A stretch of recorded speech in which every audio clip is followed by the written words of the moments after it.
Saudações, alunos da terceira série! Estamos começando mais uma aula de História em que a gente dá continuidade à questão da crise econômica de 1929.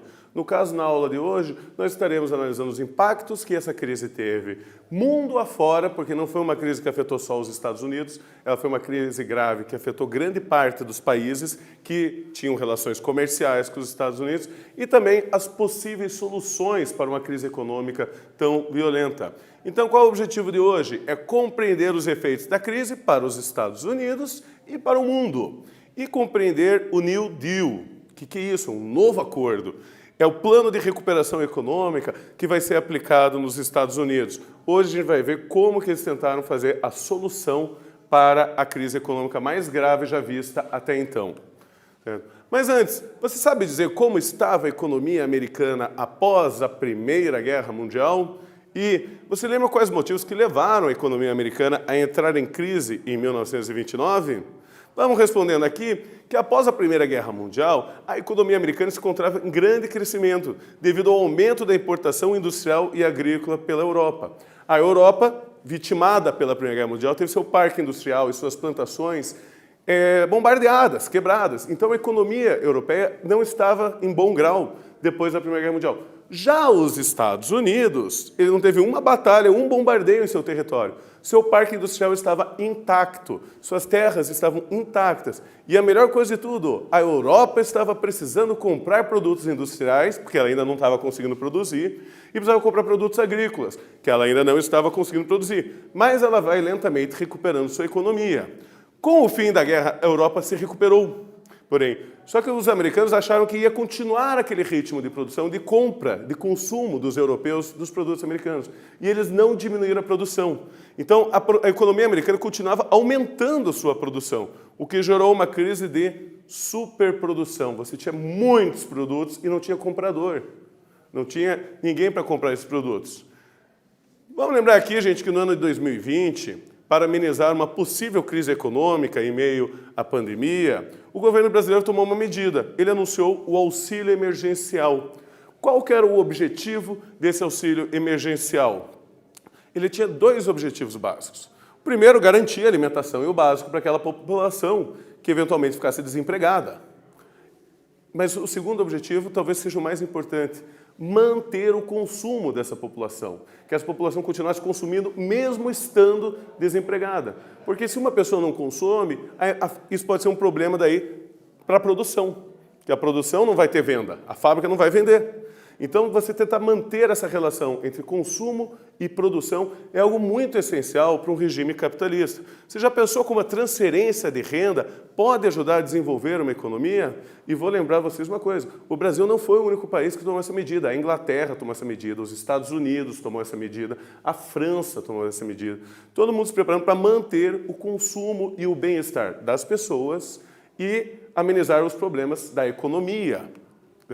O sistema econômico capitalista é fundado na geração de riqueza, pelo trabalho e pelo consumo de bens. Assim, estudar as soluções aplicadas pelos Estados Unidos na crise de 1929 auxilia na compreensão da busca por medidas que amenizem os prejuízos futuros. Olhar para o passado para a gente tentar aprender quais soluções deram certo, quais não deram certo. E assim a gente conseguir se prevenir caso aconteça alguma coisa parecida no futuro. Então a gente já tem um aprendizado do que deu certo, o que não deu certo, para a gente conseguir soluções mais criativas e mais eficazes.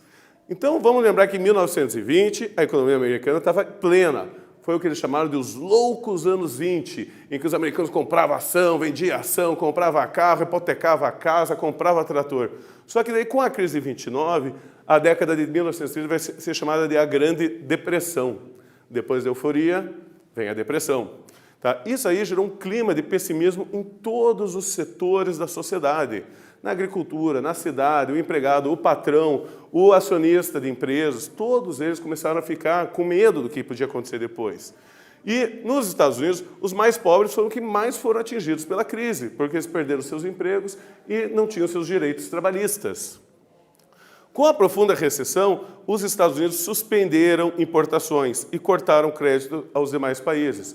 Então, o que eles fizeram? Eles pararam de comprar produtos que eles importavam de outros países do mundo. Eles não vão gastar mais dinheiro com coisas superficiais, coisas supérfluas, e eles não vão mais emprestar dinheiro para os outros países. E vão cobrar as dívidas dos países que estavam endividados com eles.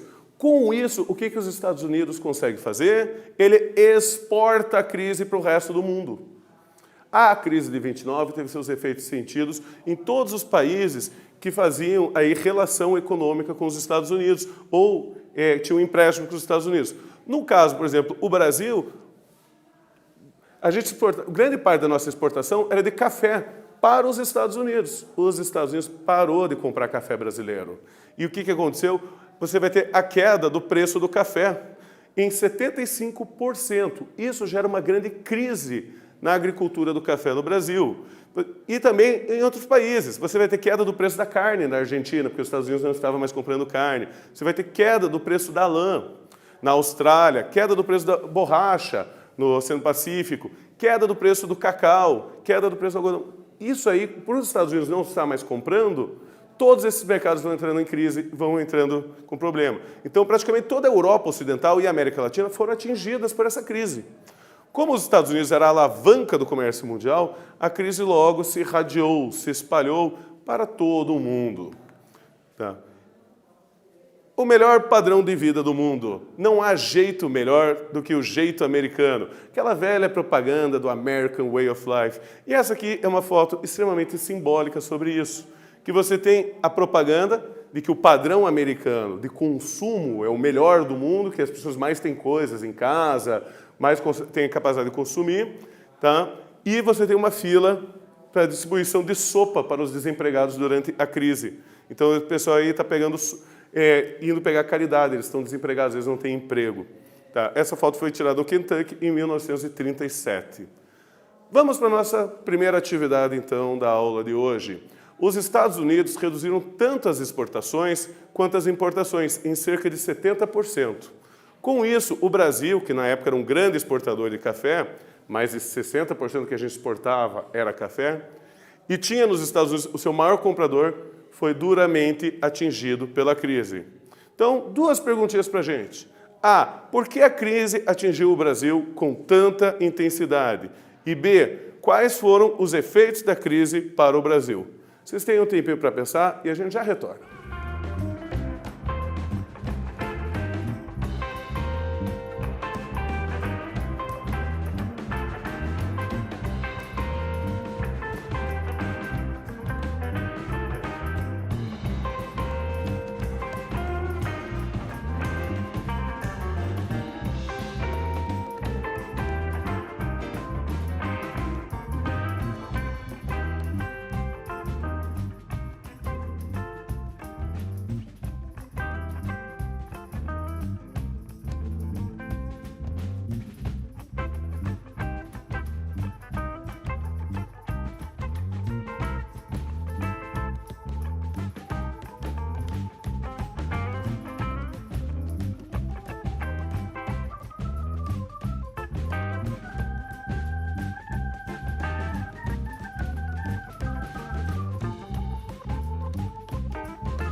E aí, estudantes, conseguiram reler o texto, pensar numa resposta?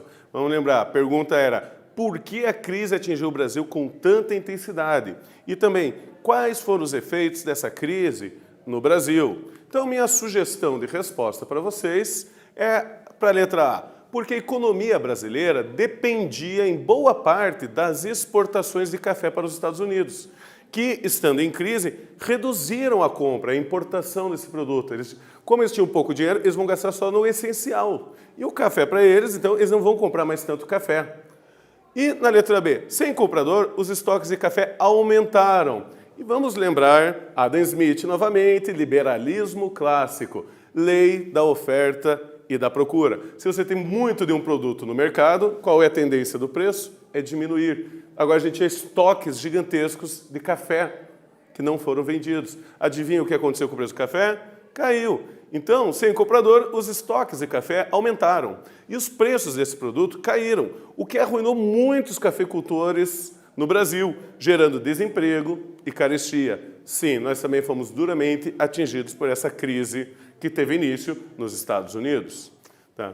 Para tentar resolver esse problema, você vai ter um grande embate nos Estados Unidos entre o presidente na época da crise, que era o Hoover, do Partido Republicano, e esse carinha aqui, que é o Franklin Roosevelt, que era do Partido Democrata. O Hoover, ele vai defender a mão invisível do mercado. E ele vai dizer que é só esperar que a crise saia. Ele vai ser o liberalismo clássico. É só esperar que a mão invisível do mercado vai ajeitar, e que não tem nada que o governo possa fazer para resolver isso. Já o Roosevelt, ele vai vir com um programa, dizendo que ele vai intervir na economia para recuperar ela, para salvar a economia. Esse programa dele vai ser um novo acordo, e ele acaba ganhando as eleições de 1932. Tá? Então, ele reconhecia a necessidade da intervenção do governo na economia para tentar, pelo menos, amenizar os problemas que ela causava. E ele vai fazer através do New Deal, através do novo acordo econômico. A principal medida dele, qual que era? Era criar empregos. Ele ia salvar a economia dando emprego para os trabalhadores, para os cidadãos. Para quê? Para os cidadãos voltarem a poder consumir. Porque daí, se eles consumissem, voltava a ter produção, voltava a ter necessidade de produzir. Então, ele vai pegar, através do emprego do trabalhador, como essência para corrigir a crise. E com a volta do consumo, as fábricas voltariam a produzir, gerando o quê? Gerando mais emprego, que ia permitir mais consumo, que vai gerar mais emprego, e assim como num ciclo. Tá? Então, o que ele vai fazer? Jovens vão ser convocados para fazer trabalhos de reflorestamento no campo. O governo vai pagar para eles fazerem esse serviço. Ele vai contratar empresas para a construção e conservação de várias obras públicas, construção de estradas, de pontes, de praças, de prédios públicos, presídios e outras funções do governo. Então, o governo gastando dinheiro para quê? Para dar emprego para os trabalhadores, para gerar consumo novamente. E a criação de bancos de investimento, para oferecer empréstimos para manter a produção agrícola e industrial. Ele mesmo vai emprestar também para as empresas dinheiro com juros reduzidos, para que fosse mantido. Só que as empresas teriam que seguir certas regras do governo para terem acesso a esses empréstimos. Tá? Então vamos para mais uma atividade da nossa aula de hoje. Este país não poderá continuar existindo como uma democracia se tiver 10 ou 12 milhões de desempregados. Temos de encontrar um modo de viver nos Estados Unidos em que cada pessoa participe da renda nacional, de tal forma que a pobreza seja abolida. Após a leitura do texto acima, quais conclusões podemos chegar sobre a relação entre democracia e a pobreza? Vocês têm um tempinho aí para interpretar, pensar, e eu já retorno.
Então, alunos, responderam? Após a leitura do texto, quais conclusões podemos chegar sobre a relação entre a democracia e a pobreza? A minha sugestão de resposta para vocês. O texto demonstra que a pobreza nos Estados Unidos, devido à crise de 1929, era uma ameaça à manutenção do próprio sistema de governo democrático americano, sendo necessário garantir renda para garantir democracia. Como que o cidadão vai discutir a política, vai discutir eleições, se ele não tem onde morar, se ele não tem comida no prato dele? Isso enfraqueceria a democracia. Então, a riqueza do cidadão e do consumo seria necessário para o próprio fortalecimento da democracia americana. Tá? E o que mais que o New Deal vai fazer? Ele vai garantir para o trabalhador americano uma coisa que não existia nos Estados Unidos ainda. Leis de seguridade social. Como assim? Política de proteção aos trabalhadores, criando o salário mínimo, criando o salário-desemprego, seguro-desemprego, criando uma jornada de trabalho semanal de, no máximo, 40 horas por dia, porque assim você obrigava as empresas a contratar mais trabalhadores, se você diminuísse a jornada de trabalho. Se um trabalhador ficasse desempregado, ele ainda ia poder consumir até ter um outro emprego, através do salário-desemprego. Isso iria gerar, não ia interromper o consumo dele. E um salário mínimo para garantir um consumo mínimo, que também era necessário para as empresas, que esse trabalhador não trabalhasse só pela sobrevivência, só comendo, só para alimentação e moradia, mas que ele também adquirisse produtos. Vamos lembrar, os Estados Unidos é uma sociedade de consumo, de consumidores. Também vai estabelecer vários órgãos públicos para estabelecer limites de preços da mercadoria. Nem limites muito baixos, nem limites muito altos. E vai regulamentar a competição entre as empresas, para assim dar segurança jurídica para as empresas que vão competir no mercado. E também ele vai dar subsídios, isso é uma ajuda em dinheiro. Ele vai ajudar a pagar para que agricultores produzissem menos alimento. Por quê? Porque já tinha muito. Você tinha a crise de superprodução. Então, esse agricultor ele precisava continuar trabalhando para pagar suas contas. Então, o que ele vai fazer? Ele vai pagar para esses agricultores plantarem um pouco menos, até que a gente consiga consumir o estoque que nós já temos. Mas vai haver várias críticas a esse sistema. O sistema funcionou, o New Deal funcionou, ele teve um relativo sucesso. Serviu principalmente para trazer de volta o otimismo dos americanos, maior otimismo. Mas ele também teve custos, isso aqui. Olha o quanto que o Roosevelt não gastou para fazer todos esses projetos. E para fazer isso, o que ele teve que fazer? Houve um grande aumento dos impostos nos Estados Unidos, para ele poder fazer isso aí. E isso é uma das críticas que a gente faz ao New Deal. Mesmo assim, o governo ele gastava mais do que arrecadava. Para fazer todas essas medidas, o governo estava se endividando agora. Era o governo que estava virando devedor. E você vai ter um grande desequilíbrio das contas públicas, inclusive por causa do inchaço de funcionalismo público. Então, você começa a ter muito funcionário trabalhando para o Estado, trabalhando para o governo, e isso custa do governo, custa do Estado. E a emissão de dinheiro por parte do governo, que eles imprimiram mais notas, que gerou uma desvalorização do dólar. Então, essas são as consequências negativas que houve nesse intenso projeto chamado New Deal. Vamos para a nossa última atividade da aula de hoje. Assim que assumiu a presidência, no início de 1933, substituindo o governo do liberal Herbert Hoover, Franklin Roosevelt colocou em ação um plano para reorganizar a produção e alavancar a economia, que ficou conhecido como New Deal. Por que o New Deal estabeleceu uma mudança na forma de o governo lidar com a economia? E, mais uma pergunta, por que a principal meta do New Deal era combater o desemprego? Vocês têm um tempinho aí para pensar e eu já retorno.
Então, conseguiram responder? Vamos lembrar as perguntas. Por que o New Deal estabelecia uma mudança na forma do governo lidar com a economia?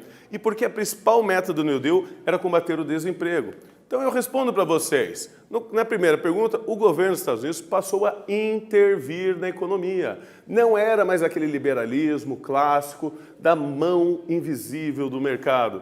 Então, aí você vai ter a intervenção do governo americano para tentar resolver essa crise. E na segunda questão, com salários, com dinheiro, os trabalhadores poderiam voltar a comprar produtos, reativando a economia, voltando a ser consumidores.